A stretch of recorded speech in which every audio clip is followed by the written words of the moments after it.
Alright everyone, hello and welcome to episode 19 of Watching Walford, an EastEnders podcast where we talk about and review all of the EastEnders episodes every single week. This time, however, we have changed the format, as this week we're going to be discussing some of the more key storylines, the biggest talking points, and not deciding that we need to take notes on every single little detail, because, well, surprisingly enough, that took a whole lot of time. Now that can be repurposed into this lovely show, and also editing it after the fact. What do you think of the change of format, Piggy? We're going to crack open this little door here, because there was a door. I don't know if you guys knew this, but there was a door. And in this door was a bunch of monkeys and little typewriters doing the EastEnders notes. They have freed them monkeys. The monkeys are now back in the wild eating the bananas, and all the typewriters have gone to deaf and blind people. But basically, off that tangent, the notes were. I'm not going to say that we were annoying each other over the notes, but it was very stressful, because there would be some days where I'd be like, oh, I don't want to watch live watch EastEnders. Then Ash will hit me up on the Thursday.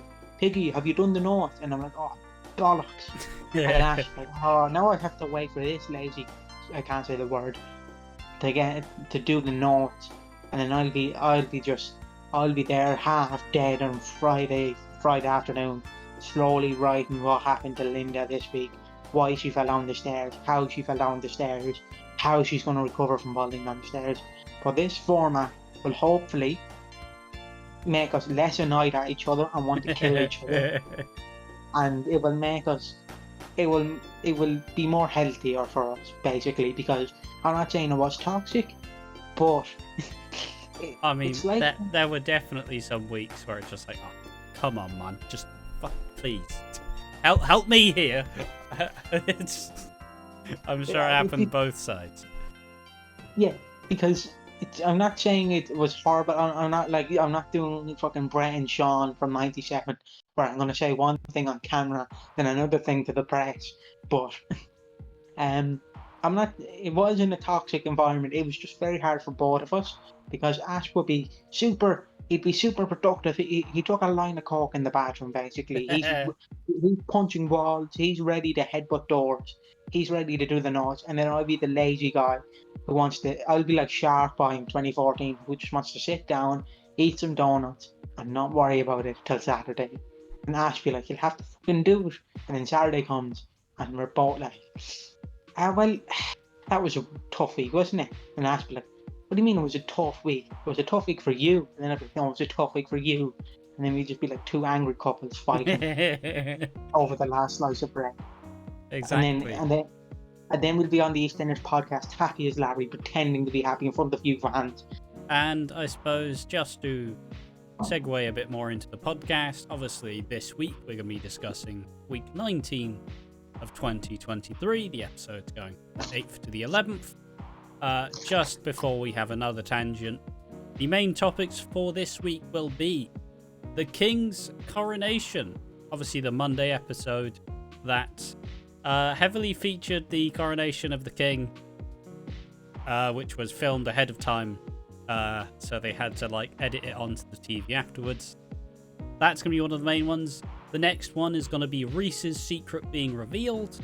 Obviously there's been a lot of suspicion and just, well, secrets obviously between Reiss and Sonia about what he's been doing, who he's been seeing, and does he have a secret life?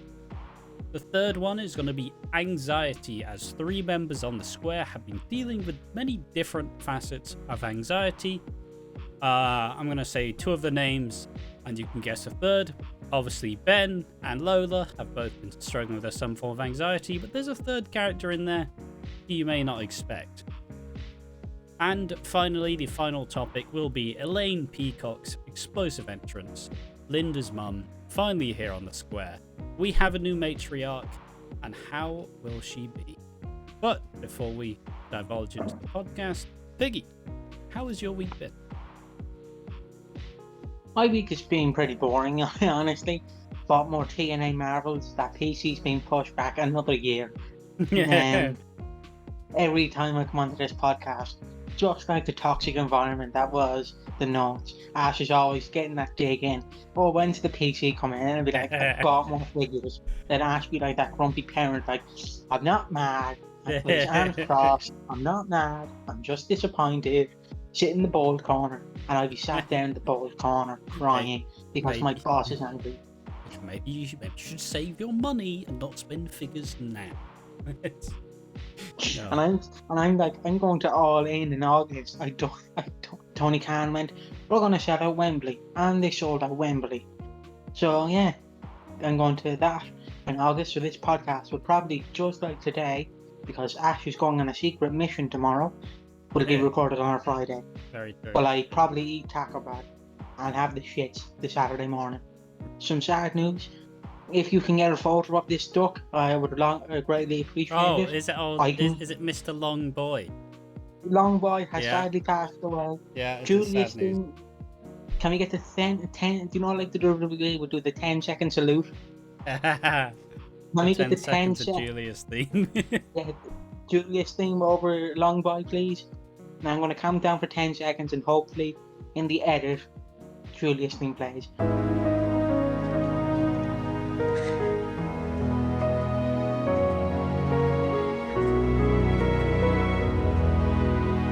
It was sad, wasn't it, Julius? That was absolutely miserable. Yeah, Long Boy's either gone hunting for a woman or a man, or he's gone to the fishes. He's dead. We don't know. I'm not saying the BBC's written some bangers lately, but I also saw a post of a guy who was a Loch Ness monster hunter, and he said, "Man, I thought the job was going to be easier than this." And we also have 50 subscribers. It may not seem like a lot, but considering this was not a toxic environment, but a very hard-working environment from January to May, hopefully it's less toxic and less hard now. 50 subscribers. Hard work pays off. Indeed. Especially since I'm not carrying the channel. Ashes, I'm pretty much just showing up. It's been nice to see the development. It's nice to see some videos blow up. I think I checked the analytics. There's been over like 13,000 views on the channel, which is wild. Because I'm not saying the previous podcasts were bad, but this version of the podcast will be much better. Sorry if you hear that. I went to the local Chinese. I celebrated with a spice bag, but I went to the local Chinese. I said, look, I've hit 50 subscribers and Watching Walford. I'm not a big deal. Oh, they gave me flowers and everything, but I said, I'm not a big deal. Not a big deal. Not a local celebrity. But they insisted I was a local hero. I was like Joe Henry. I was the best thing since King Charles. So they gave me a Death by Chocolate. They said, look here, Mr. 50 subscriber man. Shout us out and we give you a free Death by Chocolate. So shout out the Jumbos. You've been great to my fat arse. Lovely service. They gave me cake. They started crying and I told them not to cry. I'll be back when I hit 100. But yeah, how's your week been? It's been alright. It's not much has happened. Obviously, we decided on this format, which is more fun in the next week, meeting a long-term friend I met online in person, which is going to be a lot of fun. It's going to be wild. I'm sorry for laughing, but they're just going to be like, come on, Ash, we're going to the pub, and then you'll just be sat in the pub. Sorry, got to record the podcast. You'll just be sat in the pub, biting your fingernails, like, Jesus Christ, not these people, they're all looking at me. You're just sat there shaking back and forward, and your friend is like, come on, Ash, it's not that bad, and you're like, it fucking is. And next week, we'll have to record the podcast on Sunday, I think. So that's fun as well. I get to watch the episodes later next week. But with all that aside, let's get ahead. Let's get into the episodes and let's kick it off with takeaway number 1, the main story. Number 1, the Kings Coronation.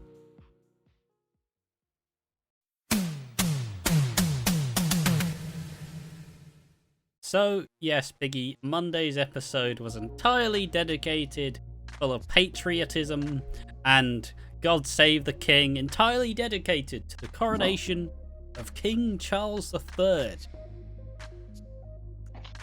The whole episode was following this. Everybody was celebrating, everybody was wearing fancy suits. It was, I'll be honest, as someone who's not necessarily a royalist, it was pretty fucking miserable. What did you think of the King's Coronation episode? See, now I'm not saying, because there is live lists everywhere. Like, there's live lists for every country. The King is here, celebrate. Which works for the UK audience. But for people like me who live in Ireland, the King means jack shit. He's just the mate who sits on... He's just the mate who sits on a throne and gets to dictate what UK policies can be passed. I think that's what he can do, but he does nothing really. He can do it, but he doesn't ever actually do it. He's like fucking Michael D. Higgins over here. Even though we love Michael D. Higgins, he doesn't have sausage fingers like King Charles. But they didn't focus on the one person that showed up in disguise at the coronation. Do you know who showed up at the coronation? Who showed up? Princess Diana showed up. Now you may be asking, how did she show up? Well, a Grim Reaper walked past the church, and people believe it was Diana saying, "I'm getting you back for killing me," in France. I think it was France. So yeah, Princess Diana came back to life for one day to haunt Charles. On EastEnders. No, it happened in real life. Oh, okay. I was very confused for a second there. I'm like, hold on. No. Tonally, EastEnders usually hits the mark, but it feels like on a square, especially during the time where everybody's in a cost of living crisis. Why are we all out there celebrating the coronation of a king? I understand, it's a once in a lifetime thing. Maybe not for people now, because old King Charles, he's getting on a bit, isn't he? So maybe there will be another coronation in our lifetime. We weren't all as resilient as old Queen Liz. But even when they voice some criticism, like Harvey was talking to Jean, and Harvey's like, yeah, but do we actually care? And Jean's like, oh well, it's a once in a lifetime thing. It's all fantastic. It was just a bit of a head scratch. Yet behind the royalists, obviously it might be a big thing. But I think there was a big gap where you could have shown the divide where, some people just don't like the royalists. Some people think the royals are just a bunch of rich, pampered, knobheads who do nothing and get taxpayers' money. Yeah, I'm not a fan. They should have shown divide, because I don't think people who work a 9-to-5 job, can barely pay rent, who can barely keep the gas and the lights on, I don't think they were getting up Saturday morning, opening the curtains like it's the start of a movie, going, good morning, it's fun to see the king get coronated, good morning, I can't wait to see the king get coronated. I don't think they were like that. I think they were like, fucking hell, he's getting coronated. It's over with. I understand. Just some people just thank God there's a bank holiday. You were one of them. But it's just a very weird thing, because because EastEnders is good at showing divide between people. We've seen them with Sack's HIV, we've seen them with Reiss, which we'll get onto. But for the king, they were like, no, the king's the greatest thing that ever touched the earth. Don't you fucking dare disrespect the king. God, long live the king. And bow down to the king, Christ. baby. Jesus Christ. He's only a king. He doesn't do much. People wipe his ass for him. He does not have to wipe his ass. Very true. King Charles is, occasionally they used to be the people who used to work with the royals, and they went, yay, not Andrew. Which one was the old ghoul? One who looked like he was on death's door at all points. The Philip. Prince Philip Prince Philip, he was sound. Charles, though, lazy bastard, gets upset when his pants aren't ironed for him. Yeah, that was a fun tidbit. But yeah, do you have anything else to say about the King's Coronation episode? It's just, moral is, it was a bit of a flop for us, as we don't really care for the royals that much. No, like, see, my problem is, unless you're a royalist, you're not going to love the episode. Like, I didn't want to watch Monday's episode, but I had to watch it simply because Reiss gets thrown out of the house. Indeed. If literally nothing happened on Monday, I would have skipped that episode because nothing develops. Everything stands still. It's like everything stands still except for one storyline, and that's it. Hold on. I did remember the main thing, though. What? The double act between Kim and Tiramisu was amazing. EastEnders. Like, okay, that was holy shit. Like I said, they have re-established Kim's character so well, and that was just a fun performance. I absolutely loved every second of it. Moral is, stop shoving your views in our face. Yeah, because no, right. Here's my problem. Sorry to get on a rant here, but here is my problem. If that was gay marriage, their opinions on abortions, their opinions on transgenders, their opinions on cancel culture or woke media, people will be outraged. People will be like, they're shoving it down our throats. They're doing this, they're doing that. Cancel EastEnders. But the minute they show the Kings and say the King rules all, they were like, bloody hell, brilliant EastEnders, brilliant. But if they mention gay marriage, they mention that a woman can transition into a man, they're gone woke. Pisses me off. You can't have your cake and eat it. You either be pissed at everything, or you shut up and don't be pissed. And that's our thoughts on the coronation. And this leads us, obviously, we mentioned before, Reiss had a break in this episode, and we'll get right into that as we discuss Reiss's secret being revealed.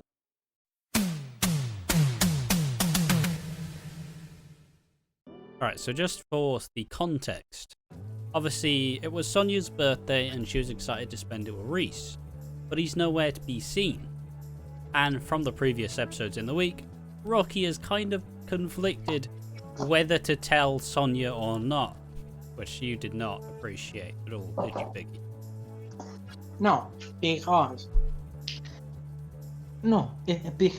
fans were defending this, and I'm going to really point this out. When Rocky, when this happened earlier in the year, when Rocky was found out he had a secret marriage, fans loved it. Oh, no, they hated it. They hated it. But the minute Reiss gets a marriage found out, they love it because he's finally gone off the show. People have this hatred for Reiss. Do you know the way you have like different heats in wrestling? You have like the go home heat, the fuck you die heat. You know, you have your different heat. Reiss, I think, is one of the most hated characters on the square. Like, whenever I check the YouTube comments, it's always like, not this guy, he's a stalker, he's a creep, he's a murderer, he's a paedophile, he loves the king, he loves Jimmy Savile. And I'm like, Jesus Christ, that's... How hard is it to talk about his character? His character is an anxious man, somewhat in his 40s or 50s, probably his 40s. I'd say 50s, maybe even 60s. Oh yeah, okay, I'll give you that. Who married a woman, who then went into, who had a stroke. She had a stroke. He then got upset. How can I explain this? He then went to God's funeral. He ended up at Sonia's house. He then went home, and when he came back, and he's been living this double life, but it's not even a double life because his wife is dying, probably. I mean, yeah, as it was slowly expressed, we skipped a couple beats, but essentially Rocky steals Reiss's phone and then confronts him like, why are you being so weird? You know, what are you like lying about? I heard what you were saying. And then Reiss loses his head because obviously it's a bit of a tender issue, because as we later reveal, he shouts at Rocky saying essentially, stay out of my business, but Sonia sees this. And this kind of leads to a big confession where he says, hey, married to a wonderful woman named Debbie. And before he gets a chance to explain, she just chucks him out right in front of everybody in the square. And it does the time-old classic. Instead of actually telling you, I'm going to take you to my wife, who is then revealed to have suffered a stroke, and he's been struggling so much the whole time, because obviously he was in love. He was in love with this woman. She was fantastic, but after having this stroke, she's now essentially in a I don't want to say a vegetative state, but you know, she can't talk, she can't move, she can't make any, like, she can't communicate in any way. She is like 24-hour care, and Reiss is like at call at any time. And yeah, like, how did you find this how the Reiss situation was dealt? Everyone was against them straight away. But like Rocky earlier in the year, no one was against Rocky. It's the EastEnders. Even the EastEnders themselves are pushing this narrative that Reiss is a horrible person when he's a lovely person. Even EastEnders themselves are like, yeah, he's a horrible person. He's not. It seems like we're the only sane ones defending him. Well, it's because, I mean, obviously people dislike Reiss because he is socially awkward and he is, like, weird, you know. People say he's probably autistic, which would make sense. He's incredibly socially awkward. He's very introverted. He's very into his own, like, hobbies, and is kind of, like, doesn't even really care if you don't like them. But he is that socially awkward character. And, you know, some people do find it a little off-putting, a little strange. And that's probably why he's, like, been given so much abuse, and why people think he's such an odd character. I bet if this was any other person, I bet they would be happy. No, they would still hate her, actually. They would still hate her. Well, EastEnders fans aren't very good at accepting new things, as we'll get into later. But I suppose just to fully encapsulate the storyline, essentially, Sonia kind of goes... Reiss eventually tells Sonia he loves her, but Sonia at that point decides that it's not a good idea. But Sonia was thinking about it and actually thinking like, yeah, how would you actually tell someone, I love you, but my wife is also pretty much in a coma and she can't communicate with me, but I do love you. But, like, how do you actually tell someone that? Lola gives Sonia a pep talk and reminds her that if he loves you and you love him, that's all that matters. And later on in the pub, Reiss meets Sonia and she tells him that he loves him too. Sonia demands no more secrets and she wants to help Reiss support Debbie.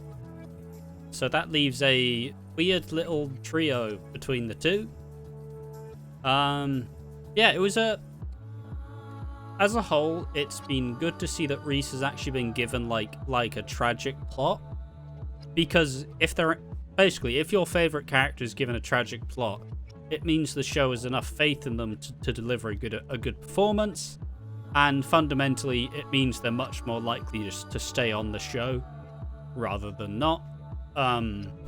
Like the fact that Reiss and the actor who plays Reiss got to do a big emotional scene where he genuinely breaks down trying to explain to Sonia, like, I didn't want to lie to you, but how do you explain like something so tragic? It was great stuff. But yeah, people don't seem to like it. What's your thoughts? Do you enjoy the wholesome happy ending? I did, because I thought it was literally going to be his wife's dying, he's leaving, bye. I don't want that. I actually want to see how this is going to affect Reiss, because inevitably, and I understand Lola deserves to do this thing, but just because of the amount of bullshit that Reiss probably gets behind the scenes because of the fans. I'm not saying online, I mean, I don't think a fan's going up to him and slapping him on his head. But again, we talked about it off the podcast. But how I'm imagining it, it's near Christmas. The doctors tell Reiss, look, your wife's dying, we can't save her. And then you have this wholesome scene where Sonia's in the room with Reiss. Reiss is like, I can't believe this, we went through a lot. Maybe do what you did in Up. I understand that's completely different. But you show pictures of like Reiss and his wife throughout their life, basically, if that makes sense. Yeah. And you basically show how important this woman was to Reiss. And then you have the scene where the monitor goes beep, beep, and then beep, and she dies. And as that happens, Reiss breaks down, comes over to Sonia, and Sonia just hugs him as Julia's theme's plays. I understand people will be upset that he gets a Julia's theme, but given that it's Sonia, it would be well deserved, because this actor is genuinely one of the best actors on the square. And I really want his wife to get a send off. His big wife, not his only wife. If he's married. That's how I'm imagining it. Yeah, it's pretty good. You almost romanticized it. That would be a really fitting end. And it would be kind of the way forward. Would be nice to see essentially Reiss go, yeah, she was my past, but Sonia, you're my future. It's not going to be easy. I'm still going to have to grieve, but you know, I can handle that if you're here with me. And like I said, I was getting a bit worried for a while, because I made a stupid bold prediction that Reiss and Sonia are going to be an old married couple, like down the line. Like, I made that bold prediction. And for a while, I was getting a little bit worried. I was getting a little bit terrified that maybe Reiss is just cheating on Sonia, and he's got this double life. You would never expect it, but no, they did indeed open it up into a somewhat tragic piece, and we got to see the actors actually like test themselves. So not many scenes. Sorry if you heard that bike go by. There's not many scenes in EastEnders that would make me cry. But that actor, genuinely, whoever plays him, if he's on cameo, we're getting a cameo from him. Whoever plays him, he is a great actor. I understand people are going to say we're defending him, but guys, I nearly cried because this man got his heart broken because he didn't know how to tell a woman that his wife is dying. Like, you can't sit down and have a Sunday dinner with your poached eggs and then be like, well, Sonia, well, what's that, Reiss? My wife is dying. Lol. You don't really bring that up in a conversation. Yeah, exactly. You can't just be like, Sonia, do you know what this water tastes like? What? Having a stroke in a bathtub. What do you mean, Reiss? Nothing. Well, you see, you see, back in the 1800s, Queen Victoria had a stroke. Yeah, slip of the tongue. And I suppose we got to see a lot of that anxiety build as Reiss had to finally confront. Because obviously Sonia was a bit of escapism for him, you know? He got to live like a somewhat normal life, not worrying about Debbie and not continually terrified that she's gonna get worse or... So it was a good way to do it. But obviously that anxiety kind of came back to bite him in a different way, but fortunately it is all in happy endings here, and I think we move forward with Reiss, and I think we move forward onto the podcast with our third topic. Sorry, but can we just talk about the brilliant scene that was when he's thrown out of the house and the next morning he bangs on Sonia's door and his hands and knees and he's like, can I please use your restroom? And Martin tells him to shove himself. Yeah, Martin did have a really good line where he said, use a bush and then maybe crawl under it. And I'm like, oh, Jesus. Jesus Christ, his wife is dying and you're doing this to my poor boy. Do you know that John Lennon song, Beautiful Boy? Not particularly, but... There's a John Lennon song where it goes, beautiful, beautiful, beautiful boy. And I just want to play that near Reiss and just hug him. just hold him. Whisper into his ear, beautiful, beautiful boy. Kiss him on his balding head. Yeah, as we sit on the beach of in Italy, you know. But yeah, and now let's take it forward to our third topic, anxiety. So anxiety on the square it's often very apparent on the square, but manifests in multiple different ways this week, with 3 pretty important and interesting prevails within week 19. First, we saw Lola as she continued to struggle with her cancer, as we could see that she was struggling a lot more. This week, she realised that she can't work in the salon anymore, and she had a really somber scene with Denise, where she doesn't specifically say I can't do this anymore. She just says with like tears in her eyes, "It's time," which is absolutely heartbreaking.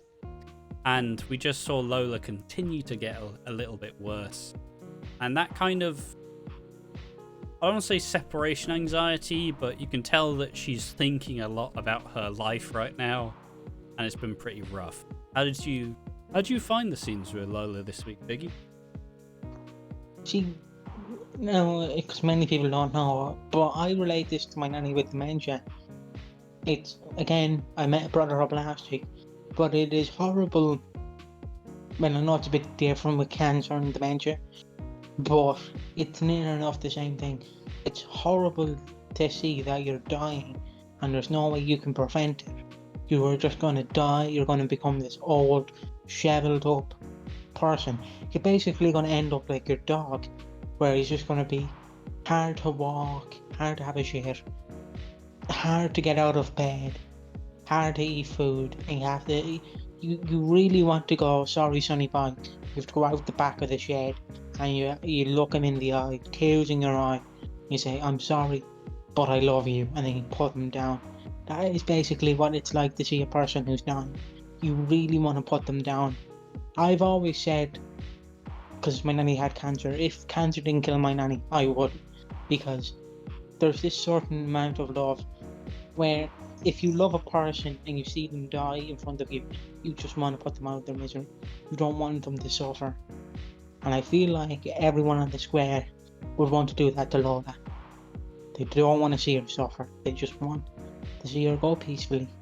Yeah, no, that's pretty. God, that got deeper than I expected. Yeah, obviously. It's one thing to note is that most people will admit that like having someone suddenly die out of nowhere is probably easier to deal with than seeing someone like slowly degrade and kind of become unrecognizable because, you know, maybe they aren't able to function like they used to. So it gets a bit harder just seeing like someone you used to know, but it's no longer them. The one thing, if I can talk about it, because we'll get to mention it. The one thing I remember from the day my nanny died, February 3rd, 2022 at 8 p.m. I remember the carers, because we used to live in a house. We were thrown out of it, obviously. So she used to be upstairs in the middle room. So you'd have my room, her room, and then my dad's room. And I remember there used to be a chair she used to sit in, and you could recline the chair basically. Yeah. And I remember the carer would come downstairs, and for weeks, and I know you might say that's stupid, but for weeks, me and her best friend, I'm not going to say her name on the podcast just in case she is listening, highly unlikely, she's in her 60s, highly unlikely, but we would say for weeks, look, she's going to die, isn't she? We would basically predict that she would die this day, Yeah. and then somehow my nanny was like, "I'm outliving you fuckers." But the day she died, I remember the carer came downstairs and said, I'm not going to say my real name, but went, "Piggy," and then he asked for you upstairs. And I remember I was the last person to see her alive before she faded away, and that will always stick with me, because the best thing you can do for someone when you see them fade away is to be there and hold them and tell them you will go to the other side safely. Because if you don't, just like a dog, when you see them being put down, but you don't want to see it, they're going to go away and be like, they weren't there for me when I died. They were off drinking. Because the best thing about dying is you want to die around people that care for you, not people that think you're an asshole. Just like a dog. And if you're a dog, Joey, had to be put down tomorrow, it would be better for you to stay in the room and see him be put down, so he can be put down in front of his owner. Exactly. Would be happy. Yeah, it's basically the same with a person. I understand people might get upset that I'm comparing old people to a dog, but to get the message across, it is attachment, really. Yeah. You can Or love your you pet can love a hamster. dog as much as a person. You can love a person as much as the dog. Yeah, it's Or if you're kinky, you can be a dog. very true. Very true. Had Get to get more light in there. Yeah, Get on it's the leash, obviously it's the idea that it's much better to be comforted by the ones you love, and their last memory will be of you, and that's probably the best thing you can give someone on the way out. And like I said, obviously Lola, the scenes of Lola's funeral have been shot, so it's likely she dies within the next month or so. How I'm predicting it is the month of June will be, everyone will get excited that the knights have arrived. Indeed. The other knights. And then Alfie gets fucked out of his job. And then they hit you with that knife. They're like, you weren't expecting it. But she's dying. Yeah. And she dies either in Jay's arms and says, I love you. Or she dies in a bed with Lola, and well, be traumatizing for a child in real life to see someone die in front of you. Child now, not a 20-year-old. But I can see it with Lexi, where she tells Lexi, you're going to be the greatest daughter or son, depending if you have a sex change, that will ever live. Yeah. And then Ben will cry and then blame himself. Jay will cry, blame himself. Then Ben will re-cry and blame Jay for giving her cancer. And then Jay will be like, what the fuck, man? Now's not the time. Ben will self-destruct. And then in 3 years, then in 10 years time, when Lola's real life career shrivels up, she'll be like, can I come back, guys? And then we'll be sitting in Angie's den, and then she walks in and goes, hello, handsome. Just like Dirty Dan. Very true, very true. Yeah, obviously these scenes were one thing. It's quite sad to see Lola slowly dying, but it was also a pretty, like I said, it's a sleeper. Like I didn't expect to care as much for Lola as I do right now, and when she dies, I'm gonna cry.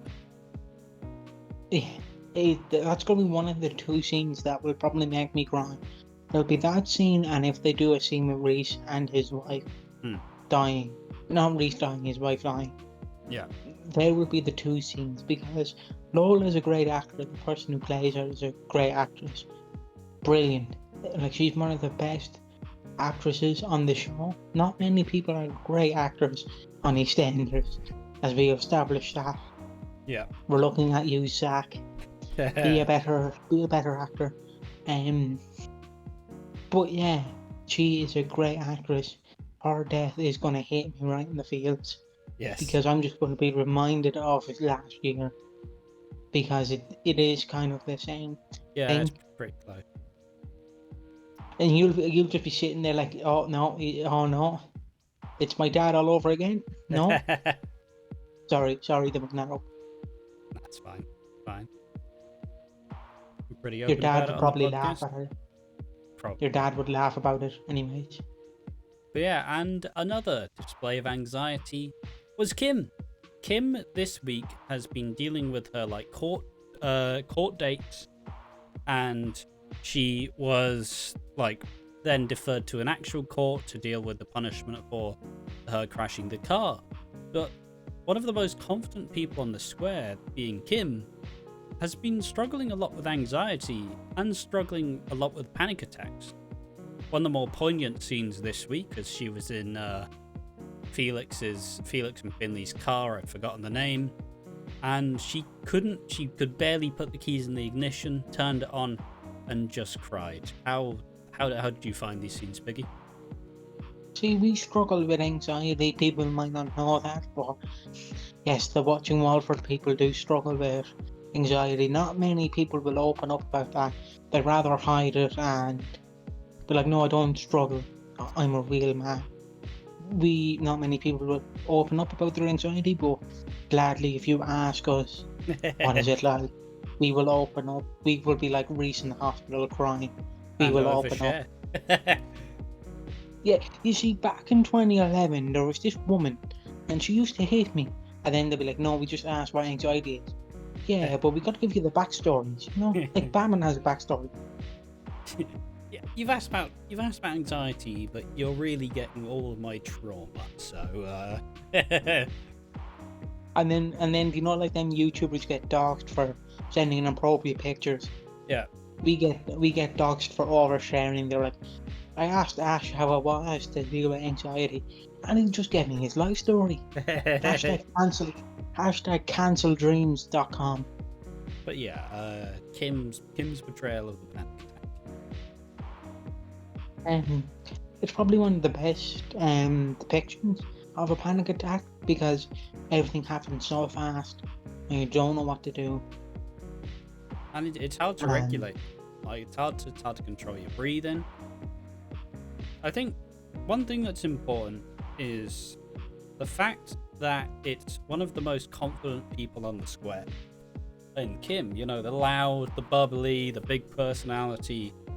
It hits a bit harder because, you know, if it was just Reiss, that's expected. Like, you know, that's just part and parcel of the character.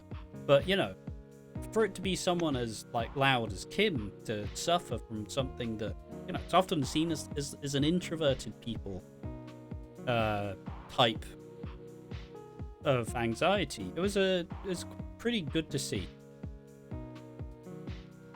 Yeah. And it's probably gonna go on for months, and hopefully they don't just brush it under the sofa. They don't. Kim had counselling and got better in a week.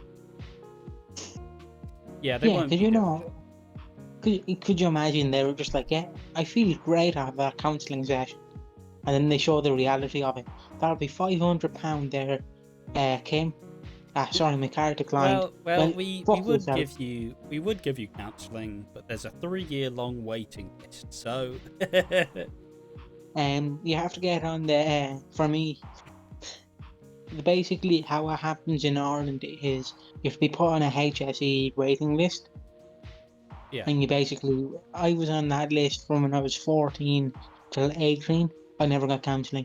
I did when I was a teenager, but they just laughed at me hearing voices. But how I got my treatment was I self-harmed, and then they were like, yeah, maybe we should give this guy a team, and the team can deal with him.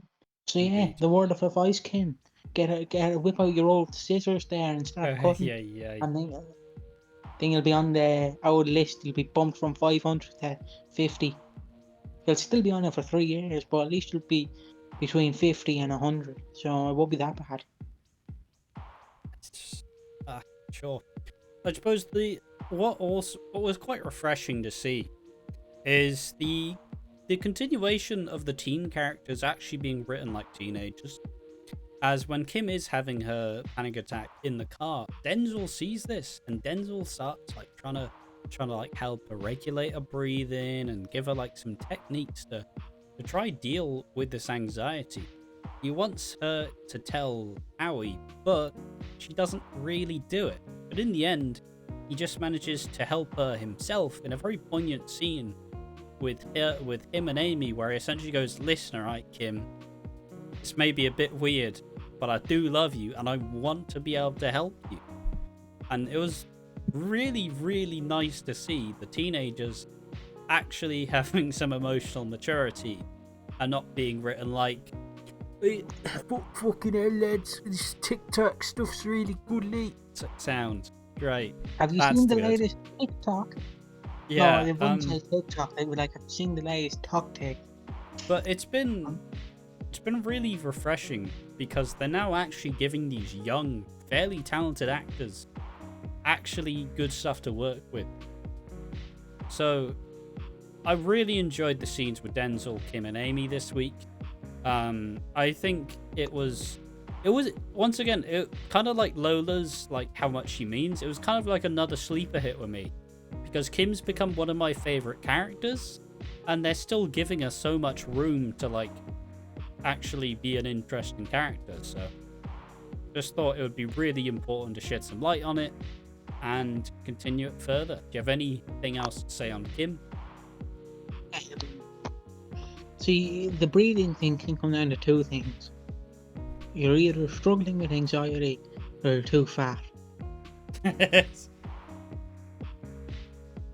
Whenever I have a panic attack, I always think, oh, I'm too fat. So, I'm not saying Kim's fat, and I'm not fat shaming, but how do you know it's a panic attack? You could be just having a fat attack. Tremendous. And the final display of anxiety in this week of EastEnders came in the form of Ben Mitchell, as he has continued his downward spiral. Firstly, throughout the week, not really eating much at all, and second, taking on too much as a way to try and escape from like Lola's impending like demise, and therefore lashed out in the final episodes of the week. Started trying to fight Vinny for no reason, and afterwards stormed right into Lola and Jay's as Lexi was sleeping. Lola and Jay were sleeping on the sofa, and she gave him the pretty staggering words of like, Ben, I can't keep picking up the pieces. I'm not here for much longer. So yeah, what did you think about Ben Mitchell this week? Why didn't Lexi just come out of bed and go, "Aye, Ben, fuck off. I'm trying to sleep." Yep. No? No. Yeah, the actual thoughts of the continuation of the struggles and anxiety of Ben Mitchell. It is cool to see it from a man's perspective. I know many people might disrespect it because, haha, he's gay, laugh at it. But, yeah. It just depends on how you view things.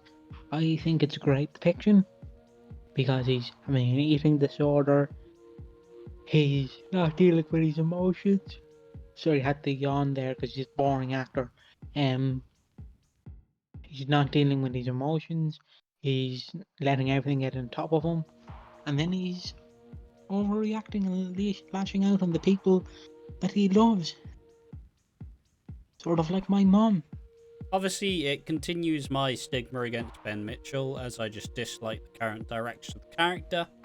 Obviously, I used to look at Ben Mitchell as a very, like, he was troubled. He was very troubled. He usually makes the wrong decision, but he usually also had a lot of heart and a lot of warmth that he now kind of lacks. Now he's just... Basically, they wanted the new Ben Mitchell to be more of a gangster character than a, like, he's never going to be the son that Phil wants. But they decided to opt against that and make him more of a gangster, which doesn't fit the character.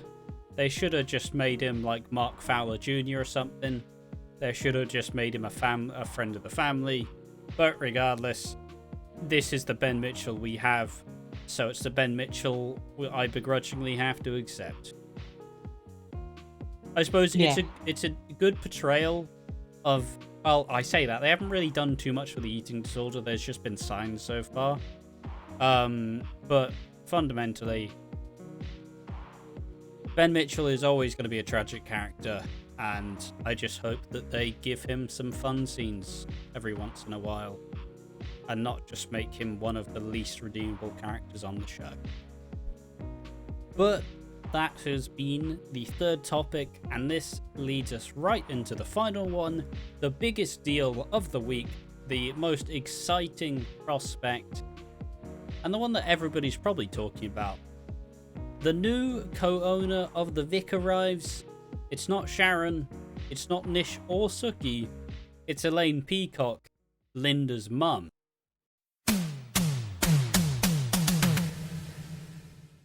So just to bring more context to how this came to fruition, in this week, Linda received mixed like, I didn't have the actual terms, I just called it death letter, like the confirmation that he's actually dead, which makes the death pub, certificate. yeah, there we are. It makes the pub like eligible to be sold. People start hearing this, they start theorizing, okay, now it's time for Linda and Sharon to run the pub together. But at some point, Linda admits that Sharon isn't the new partner. And there's like, when she's telling Alfie who it is, Suki, a businessman, Nish, and a absolute brick shithouse walk on in, who they give them a pink flamingo ornament, as Linda goes, yeah, you aren't the owners either. Ollie starts asking about whether, like, when he'll see his dad again, but Sharon kind of, like, tries to come to him and brings him a new teddy, like, listener, when we all live in the pub together, we can fully, like, we can be a proper family. But Linda finally goes, listener, Sharon, you're not the co-owner. Sharon calls her pathetic, a drunk, weak, her best friend, as we see a pair of snakeskin heels exit a cab and make a grand entrance. As we've just met the Vic's new queen, and it's Elaine Peacock, a matriarch, a brand new character. And you want to know what I read a lot online, Piggy? What? She's just trying too hard to be Peggy Mitchell. Like, get me out, lads. Come on. You can't. We've been given a brand new matriarch character. Yeah, sure, she's not the old actress, but the old actress was shit. And wouldn't work in this role. They've taken a character a new direction, and she's this, like, weird, like, slightly weird sense of humor, slightly quirky, but still a very strong matriarch presence. And people just go, she's just Peggy Mitchell. Mate, she's her own character. She's just supposed to be a big matriarch. That's her main gig. This is the whole point. And it's just frustrating because people immediately aren't going to give it the necessary time it deserves. Like, it's always funny when a new character gets introduced in soap, because immediately people are just like, who the fuck is this? This isn't my favourite character. And it's like, you haven't given them time. You've got to give them time to develop. Like Reiss, for example. Reiss was weird at the start, but now he's got a tragic backstory that makes some of the quirks make a little bit more sense. And now, hopefully, that tragic storyline has endeared him to at least some of the public who didn't like him initially. Oh, it gets on my fucking nerves, man. Reiss is, for people who don't know, Reiss is probably our boy of the show. He probably is our star. It was, what was his name? What was his name? He was in the show at the start. Jed. Not Jed. I'm trying to think. Ricky. Oh, yes. Yes, Ricky was our favourite for a while, and now our current favourite's Jed. Oh, not Jed. Reiss. And if people don't like that, well, we don't care. I suppose to stay on top a little bit more, what did you think of the grand Elaine entrance? I love it. The one thing I'm sad is that we're not going to see Alfie in the pub anymore. I hope he stays. I hope she doesn't sack him. We probably will see him more. He'll probably win her over, I'd say. Because how I view it is, could you imagine them their two dynamics? Yeah, like it's two people just trying to charm, but neither are really budging. Hell, maybe they can do that old storyline they wanted to do with Peggy Mitchell, where Alfie ends up shagging her. I could see it happen. Yeah, I suppose just to essentially, how did they establish Elaine? We ask. She walks on in. She does this big campy line like, you just met the Vic's new queen, and it's lovely. It's EastEnders campiness. She then makes a big grand gesture saying like, listen, alright, I've worked in a lot of pubs, but the main point of this is that you lot are all family, and like says free drinks for the next half an hour. Later in this episode as well, she establishes herself as like a strong presence as she like dresses down Nish, calls him a narcissist, and after Suki mentions Linda's alcohol problem, Elaine like immediately bars them from the pub because I feel like she's gonna get the "you're barred, get out." Obviously not get out of my pub, but she's gonna bar a lot of people from the pub. But we also see that Elaine's holding back a secret, feeling that she and a man are like waiting for something. This to me says it's obviously George Knight of the Knight family that are coming in June. So about 1 more month away. But in the final scenes of the week, the Queen Vic is broken into and smashed up, with one final message. Nish's pink flamingo sitting right atop the bar. It's like a big sign who did this. So I think it was a pretty good way to introduce the new character. Obviously people aren't going to like it, but I truly think she has the making of being like a classic EastEnders character. I know I might be jumping the gun, but she has the aura of being this big important matriarch. She just has to prove that she's actually like, she has the... Obviously she can deal with the sad, she can deal with the happy, but I'm excited for the future.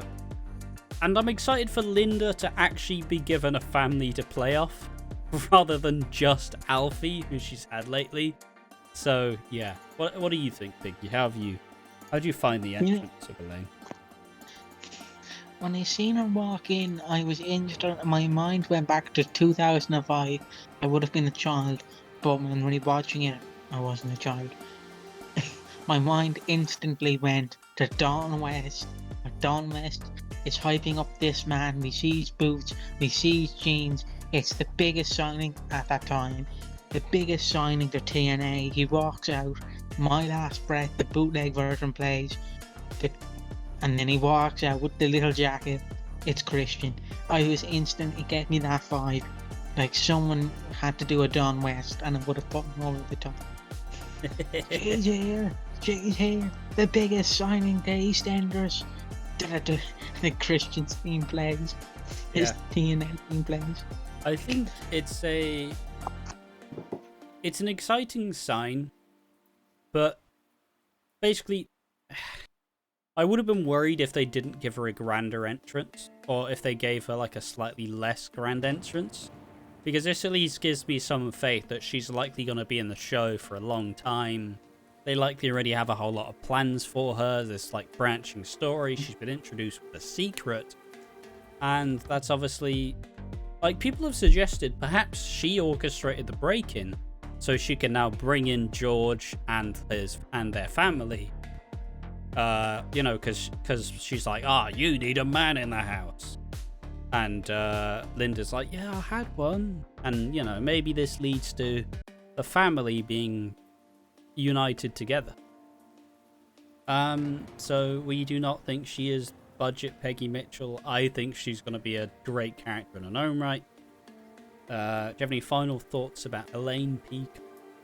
See, this has been happening for years, because obviously watching wrestling, because I will bring this up, it's the exact same thing. People will always compare a character to a character. I bet when Peggy Mitchell was introduced, she was compared to Angie, and then whoever came after Peggy was compared to Peggy, and then whoever came after her, that character, was still compared to Peggy and that character, and then whoever come after, what's her name again? Elaine. Whoever comes after Elaine, they'll be like, oh, she's like Elaine and Peggy Mitchell, and then it'll be the same cycle over and over and over again. it will always happen until the show ends. People Which- do really struggle to give characters their own right. I mean, I say this, I'm comparing current Ben Mitchell, who's clearly different, to old Ben Mitchell in the same light. But I feel like you're allowed to do it to an extent, but if you're just blatantly ignoring the differences, maybe it's a you problem and not a them problem. But, I mean, that is probably us wrapping all of our lovely scenes, takeaways, the big storylines coming out of EastEnders on week number 19. All of the storylines from the 8th of May, so you got it, to the 11th of May. But we will simply segue this away and likely give out the awards.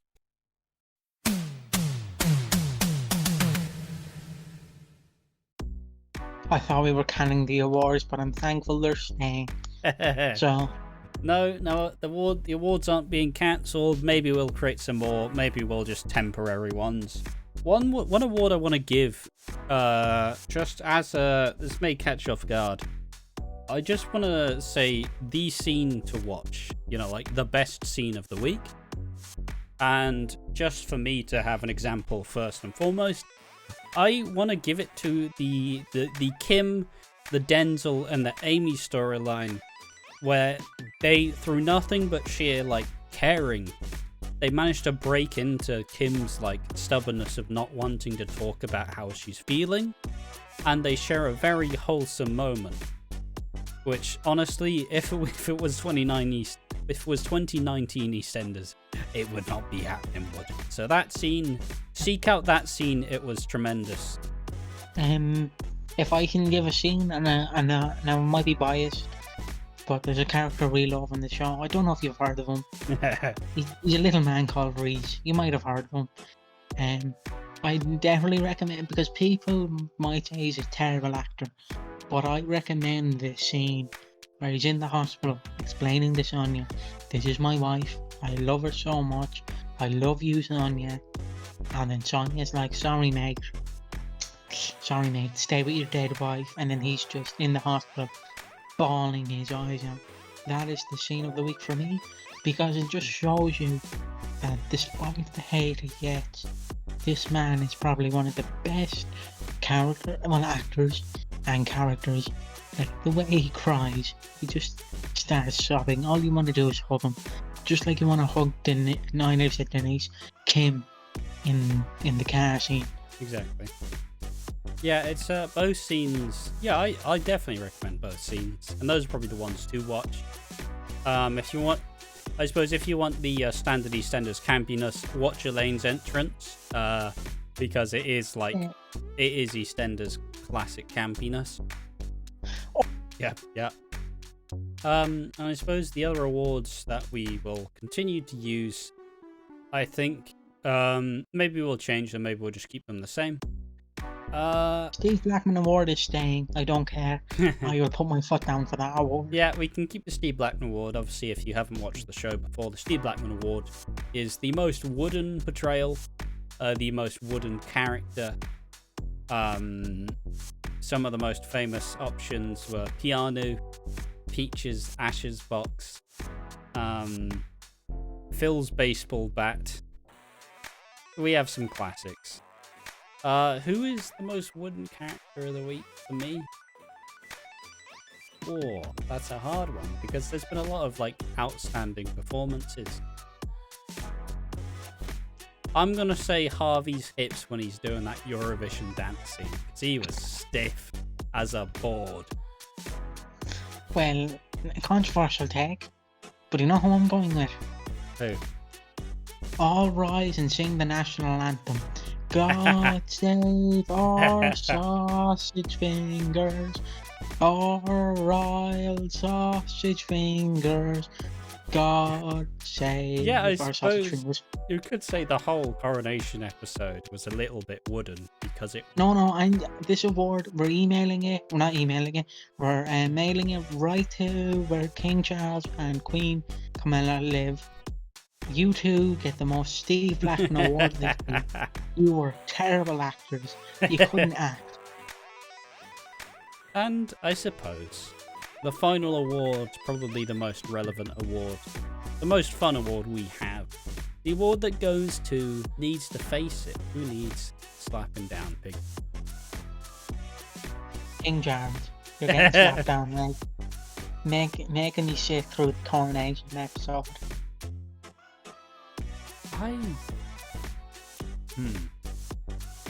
I think I'm going to give it to Sharon for this week.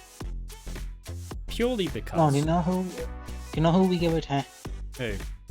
The pink flamingo. Nah, but that's not wooden at all. I think that Sharon this week has shown a lot of the worst characteristics of Sharon. She makes a completely brash decision in getting engaged to a fucking 30-year-old when she's in her mid-50s. And then tries to face it off yeah, I'm cooler than all you guys. Implicates Keanu for... This is obviously previous week.